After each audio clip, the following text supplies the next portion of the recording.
Here's what's coming up on the break today. There's been an increase in youth homicides in Elkhart over the last week. We'll take a look at the growing issue. It's official. The former Clay High School building will stay with South Bend Schools. Find out what's next. And student athletes are getting the chance to become spokespeople for a new product.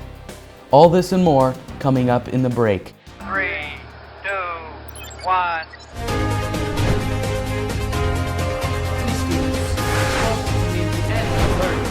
This semester, a new pilot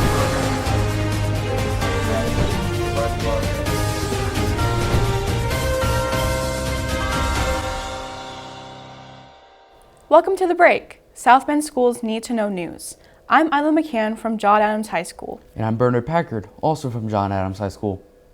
There's a growing tragedy in the city of Elkhart as several teens and a child have been killed in multiple incidents over the past 2 weeks, something that's unusual for our greater metro area. With more on this, here's Aiden Grohlman. There's a troubling trend unfolding in our community. In just 3 days, law enforcement agencies across the greater South Bend and Elkhart areas responded to 3 separate shootings involving teenagers, as both victims and suspects, leaving families grieving, schools shaken, and many more searching for answers. It began Saturday, February 7th in Mishawaka, where 10-year-old Sophia Burks was shot and killed inside her own home. Police say the shooter was 17-year-old Jacob Olvera, who allegedly discharged a modified weapon.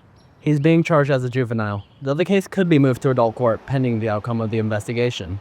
Early Sunday morning in Elkhart, 17-year-old Brian Axel Ramirez Gomez was shot and killed by police after investigators said he fired at officers during a suspicious vehicle stop at High Dive Park in Elkhart.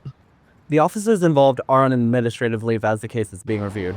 However, friends and family of the victim have held vigils and a protest asking for transparency and justice for Brian. Then, Monday afternoon, a 14-year-old boy was injured in a drive-by shooting just after getting off his school bus in Elkhart. He's expected to survive, though the shooter has not been identified. 3 days, 3 shootings, multiple teenagers caught in gun violence, and a community demanding change. For the break, I'm Aiden Grohlman. 2 people were killed and 3 more critically wounded in a shooting at a high school hockey game on Monday afternoon. The shooting took place in Pawtucket, Rhode Island, about 45 miles south of Boston. The area police chief says that the suspect is also dead from a self-inflicted gunshot wound. They believe the shooting stemmed from a family dispute and that a Good Samaritan who intervened on the scene likely prevented further injuries and deaths. The saga over the fate of Clay High School continues. On Monday, a judge sided with the South Bend School Corporation in the fight to keep control of the former high school building. Previously, the Department of Education ordered the district to make the property available for lease or purchasing, citing Indiana law. The decision in the district's favor may not be the end of the case, as there's still another level of appeals should the state pursue it. South Bend Schools have been using Clay as a hub for several of its CTE programs. The board had previously voted to renovate the former high school to house more programs should it be able to keep control. The Indiana State Board of Accounts has completed an audit of South Bend schools. The report covers up to June 2023 and must be made public in 45 days. The information in the report will include information on former Superintendent Dr. Todd Cummings' tenure. However, it will not include anything on allegations concerning grade changing. A letter to the South Bend Tribune from the school board said the grade changing investigation was not a part of the Board of Accounts investigation, and that the investigation into that matter is closed because, quote, systems have been put in place to prevent grade-changing misconduct. Now, in South Bend Schools announcements. Congratulations to the John Adams Blue and Red Science Olympiad teams that competed at the Northwest Regional Tournament. Every team member medaled for a total of 73 individual medals. In addition, the Red team took home first place and the Blue team received third place. That qualifies both teams for the state championships on March 28th. The Marshall Science Fair will be held this evening for all South Bend Schools high schools. The event will be held at Marshall Traditional School located at 1433 Byron Drive from 6 to 8 p.m. Good luck to all participants. Attention Washington High School juniors. The SATs are scheduled for all day Tuesday, March 3rd. The test will take place at Washington. Be sure to dress comfortably and bring plenty of number 2 pencils. Now, with a look at some live music events coming up in the area, here's Carson McCall. Catch Zach Baker performing at the Well Basement on February 26th. The show is from 6 p.m. to 7 p.m. with a suggested $5 entry fee. Up next, we have another live performance in March. Chemical X, along with lead catcher, will be performing at the Well Basement on March 3rd. There is an entry fee of $10, and like the first show, this one will also be from 6 p.m. to 7 p.m.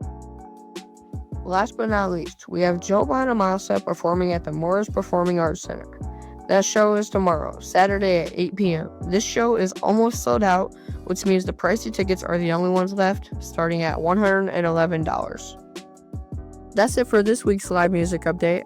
I'm Carson McCall. Now back to the news desk. It's time now for a look at the weather with Alicia Montgomery. Alicia, are we going to see more warm weather in the coming days? Get your raincoats and umbrellas out because it's going to be pretty wet today. There's a 60% chance of precipitation causing high humidity in the area, but it seems to be warming up outside given there's a high of 49 earlier in the day, cooling down to a crisp low of 31 around 10 p.m. However, it feels significantly lower with the wind, so I'd still recommend a jacket. And just when we thought the snow was done, there's high chances of it reappearing over the weekend. Saturday will be a high of 34 with a low of 26 and possibly snow showers. And Sunday will be a high of 28 and a low of 23, also with the chance of snow. Overall, the weekend provides cold but not necessarily freezing temperatures, so keep your winter coats on standby. That's the weather this weekend, folks. Stay warm and be safe. For the Weather Center, this is Alicia Montgomery. Things are winding down for the winter sports season. Here's Elijah Young with our latest updates. Thanks, guys. Welcome to Sports Zone. I'm Elijah Young. We start off with boys basketball. Washington fell to Gary Westside this past Saturday, 74-56. The Panthers will host Elkhart for their senior night at 7:30 this Friday. Riley won a close game over Culver this Tuesday. Culver had the lead at half 30-24, but the Wildcats came out firing in the second half to pull off a 66-62 comeback victory. Number 17 Riley will host number 12 Penn this Friday in a top 20 state matchup. Tip-off is at 7:30. Adams also earned a strong win defeating Mishawaka Cavemen 76-66. The Eagles will travel to Marion this Friday. Tip-off is set for 7:30. Looking forward, the NIC is getting wrapped up and the playoffs are approaching. I'll send it over to Reese to talk about it. Thanks, Eli. As the boys' high school basketball season wraps up and teams are getting ready for the playoffs, conference awards are given out to the team with the best record in their respective conference. In the Northern Indiana Conference, that award was given to South Bend St. Joseph Huskies as they faced off and down number 12 Penn last Friday, 67-58 to take home the NIC championship. St. Joe has found a lot of success in these past 2.5 seasons, having 2 back-to-back trips to the state championship games and are the reigning 3A state champions. Though that title will soon be held by a new team, with St. Joseph making the move up to the 4A sectional for the upcoming playoff series. With St. Joe making the move to the 4A sectional, that will make them the 3rd South Bend team in this 4A sectional, along with South Bend, Adams, and Riley.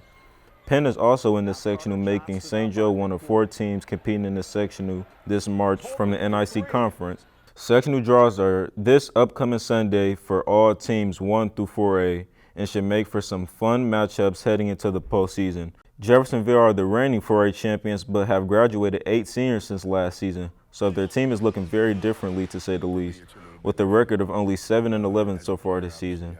The playoffs always make for some exciting and entertaining matchups heading into the postseason, and with a lot of teams potentially matching up for the 2nd or 3rd time this season, they'll be expected favorites going into the playoffs. But if you know Indiana basketball, there are bound to be some surprising outcomes and potential upsets heading into March.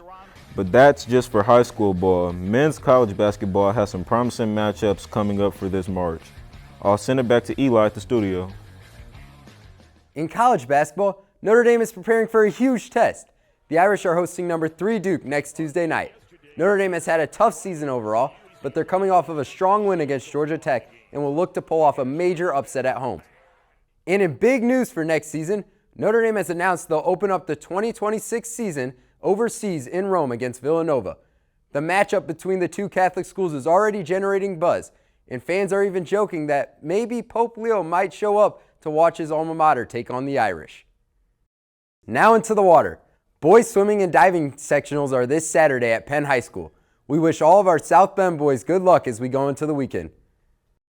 Finally, on the mat, Riley sophomore Vince McCoy has been dominant all season in the 106-pound weight class. McCoy is the NIC champion, sectional champion, regional champion, and semi-state champion. He now heads to Indianapolis this Saturday to compete for a state championship. We wish Vince the best of luck as he looks to finish an incredible season on top. That's it for Sports Zone. I'm Elijah Young. Now back to the news desk. Do you like donuts and sports? Well, we've got news for you. A teen-owned donut business in Southwest Michigan has recently signed partnerships with several high school athletes. A total of 8 students from various high schools partnered with Zoe's Mini Donuts and are able to profit off their name, image, and likeness. Some of the names may be familiar here, as Braden Favors from Niles High School and McKenna Price of Brandywine High School are among the celebrity athletes. Zoe and her sister started the donut business about 3 years ago, selling donuts out of a small, old pink Coca-Cola truck. With the help of the student athletes, hopefully the business will take off even more. That about wraps it up for this episode of The Break. As always, be sure to click that subscribe button and tap the bell icon to get notified when we upload a new video. And be sure to follow us on Facebook and Instagram. Tune into our 24/7 student radio station, WETL 91.7 FM The Mix. I'm Bernard Packard. And I'm Milo McCann. Have a great weekend, everyone.